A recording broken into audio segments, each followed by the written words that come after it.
আমি অর্থমন্ত্রীর সাথে এখানে একটি বিষয়ে দ্বিমত পোষণ করব। এই বাজেটের দু তিনটি দিক নিয়ে অনেকেই সমালোচনা করছে, তার মধ্যে একটি হচ্ছে রাজস্বের লক্ষ্যমাত্রা। ওনারা শুধু সেই সংস্কারের কথা বলেন যেই সংস্কার ওনাদেরকে ক্ষমতার ভাগ দেবে। 9,95,000 কোটি টাকা, ঘাটতি বাজেট 2,34,000 কোটি টাকা। প্রকৃত অর্থে অর্থমন্ত্রী, আমি জানি উনি যে ভিশন থেকে এই লক্ষ্যমাত্রা নির্ধারণ করছেন, ঘাটতি দিয়েছেন, সেটি পূরণ করতে তারা সক্ষম হবেন। আমি অর্থমন্ত্রীর সাথে এখানে একটি বিষয়ে দ্বিমত পোষণ করব। করমুক্ত আয়সীমা 3,75,000 টাকা রাখা হয়েছে।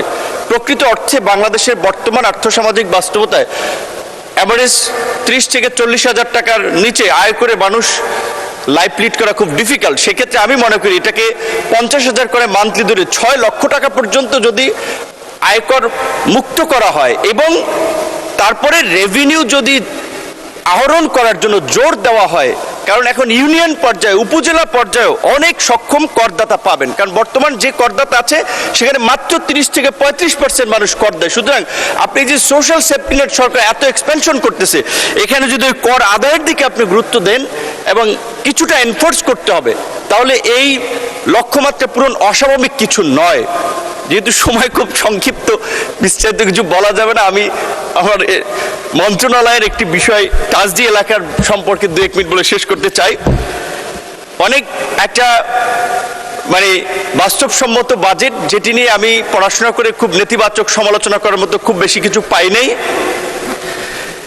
কিন্তু আমার মন্ত্রণালয়ের বাজেট গত বছরের চেয়ে একটু হলেও কমেছে, কিন্তু সরকারের নির্বাচনী কমিটমেন্ট অনুযায়ী 1 কোটি কর্মসংস্থান বিদেশের সৃষ্টি করতে হলে স্কিল ম্যান পাওয়ার তৈরি করার জন্য আমার মন্ত্রণালয়ের মধ্যে একটু বাজেট বৃদ্ধি করানো দরকার। এটি নিয়ে আমি ওয়ারিড নই, কারণ প্রধানমন্ত্রীর সাথেও বলেছি, তিনি বলছেন যা লাগে আপনার কাজ করতে আমরা দেব, এমনকি অর্থমন্ত্রীও বলেছেন যা লাগে দেব। সুতরাং সেটি নিয়ে আমি উদ্বিগ্ন নয়। এবার এলাকার প্রশ্নে একটু বলে শেষ করতে চাই, যেহেতু আমরা কথা বলার খুব বেশি সুযোগ পাই না। মাননীয় প্রধানমন্ত্রী সহ অনেকেই জানেন, এবং আমি স্বাস্থ্য প্রতিমন্ত্রীও বলেছেন চরাঞ্চলকে নিয়ে একটি ফাউন্ডেশন ফোরাম আর একটি কর্তৃপক্ষ গঠন করার। আমি একটি চরাঞ্চলেরই মানুষ, সেই জায়গা থেকে সেখানকার স্বাস্থ্য, মানুষের জীবনযাত্রা যে কি করুণ দশা, আমি শুধু এটুকুই বলবো, স্বাস্থ্য প্রতিমন্ত্রী সহ আরও অনেকে বলেছেন সরকারের এই জায়গায় একটু চিন্তা করা দরকার এবং অর্থমন্ত্রীর বিশেষ দৃষ্টি। আমি আমার অন্যান্য মন্ত্রিসভার সদস্য, মাননীয় মন্ত্রী, প্রতিমন্ত্রী সহ সকলকে অনুরোধ করবো, যেহেতু আমরা ফ্রিকোয়েন্ট কথা বলার সুযোগ পাই না, আমাদের এলাকার উন্নয়নের কোনো ডিউ লেটার কিংবা চাহিদাপত্র গেলে একটু মানবিক দৃষ্টিকোণ থেকে বিবেচনা করবেন এবং দ্রুত সময়ের মধ্যে যেন সেখানে কাজ হয়, তাহলে আমরা মানুষের কাছে সম্মানিত হব। যেহেতু সময় নাই, ধন্যবাদ সবাইকে। ওনারা শুধু সেই সংস্কারের কথা বলেন যেই সংস্কার ওনাদেরকে ক্ষমতার ভাগ দেবে। ওনারা স্বাস্থ্য খাতে সংস্কার নিয়ে একদিনও আজ পর্যন্ত কথা বলেননি। মাননীয় সংসদ সদস্যদের বলতে চাই, আপনারা সংখ্যার দিকে না তাকিয়ে একবার ভাবুন এই বাজেটটি কার জন্য। এই বাজেটকে দেখতে হবে এমন একটি বাজেট যে বাজেটে অপরিকল্পিতভাবে এখানে সেখানে বিল্ডিং আর হাসপাতাল তৈরি করার কোনো পরিকল্পনা নেই। ভেঙে পড়া স্বাস্থ্য ব্যবস্থাকে ঢেলে সাজাতে চাই, একটি সমন্বিত স্বাস্থ্য ব্যবস্থা তৈরি করতে চাই, যেখানে ধনী গরিব নির্বিশেষে বিনামূল্যে সহজলভ্য চিকিৎসা পাবেন। আমি স্বাস্থ্য খাতে আমাদের বাজেট নিয়ে আমার আলোচনাকে ফোকাস করতে চাই। আমাদের স্বাস্থ্য খাতের যে বাজেট দেয়া হয়েছে, আমার বিরোধী দলীয় সংসদ সদস্যদের বলবো, আপনারা তর্ক করার জন্য নয় কিংবা সমালোচনার জন্য নয়, আসুন আলোচনার জন্য আমরা কথা বলি এবং বোঝার চেষ্টা করি আমাদের দৃষ্টিভঙ্গিগুলো। আমি মনে করি আমাদের এই স্বাস্থ্য বাজেট যে লক্ষ্য নিয়ে তৈরি করা হয়েছে, সেই লক্ষ্যটি হচ্ছে আমরা এই ভেঙে পড়া স্বাস্থ্য ব্যবস্থাকে ঢেলে সাজাতে চাই, একটি সমন্বিত স্বাস্থ্য ব্যবস্থা তৈরি করতে চাই, যেখানে ধনী গরিব নির্বিশেষে বিনামূল্যে সহজলভ্য চিকিৎসা পাবেন।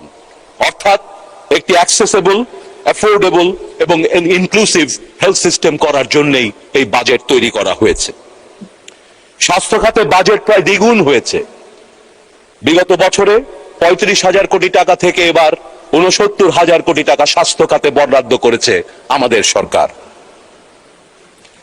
এই বিশাল বিনিয়োগের প্রধান কারণটা কি? স্বাস্থ্য খাতে বিনিয়োগ শুধুমাত্র হাসপাতাল তৈরি নয় কিংবা জনগণের স্বাস্থ্যের সাময়িক উন্নতি নয়।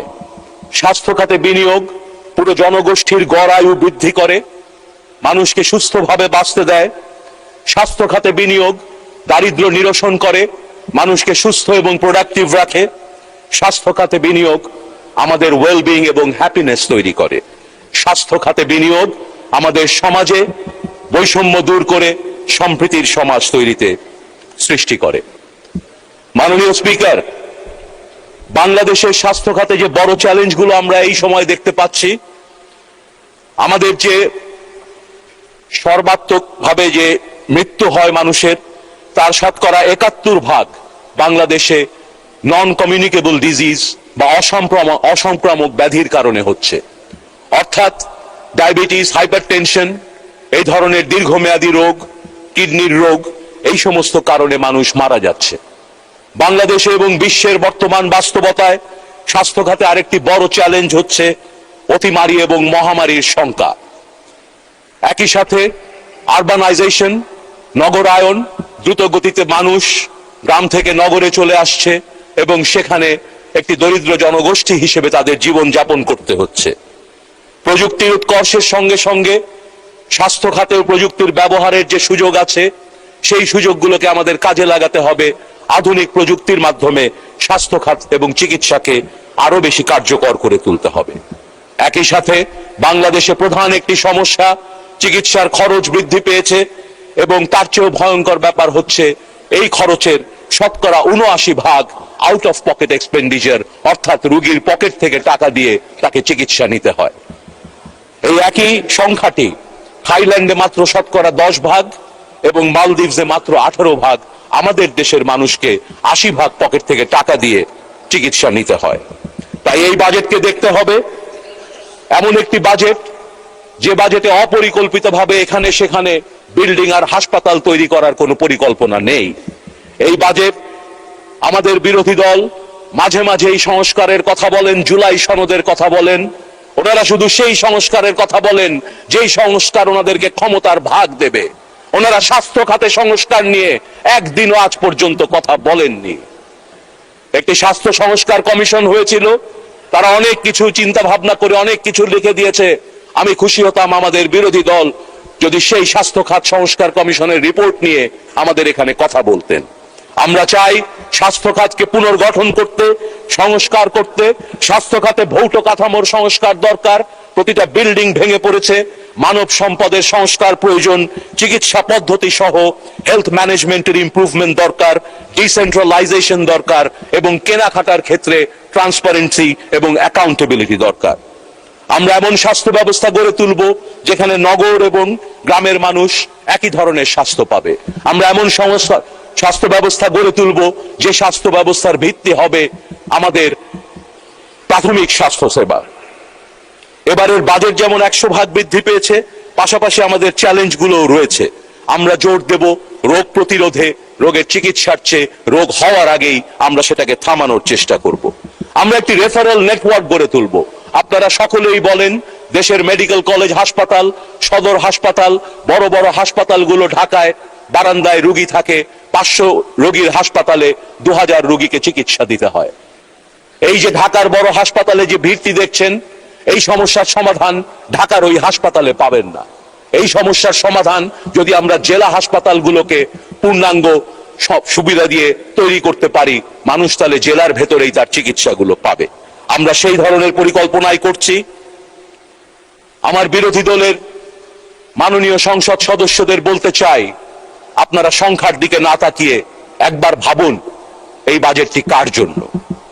আপনার যে ভাইটি হার্টের অপারেশনের অপেক্ষায় বসে আছে, মৃত্যুর মুখোমুখি হয়ে, এই বাজেট আপনার সেই ভাইয়ের প্রাণ রক্ষার বাজেট।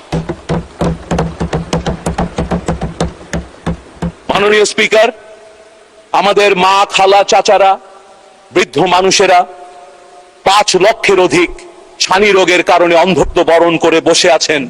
এই বাজেট তাদেরকে সশ্রয়ে ছানি অপারেশন করে পুনরায় দৃষ্টি ফিরে পাওয়ার বাজেট। আমাদের যে আত্মীয়রা জমি জমা বিক্রি করতে হয় ক্যান্সারের চিকিৎসার জন্য, ঢাকায় এসে বারান্দায় ঘুমাতে হয়, এই বাজেটে আমরা ক্যান্সার চিকিৎসার ব্যবস্থার উপর জোর দিয়েছি। আমাদের সেই ভাই বোনদের জীবন এবং জমি রক্ষার বাজেট।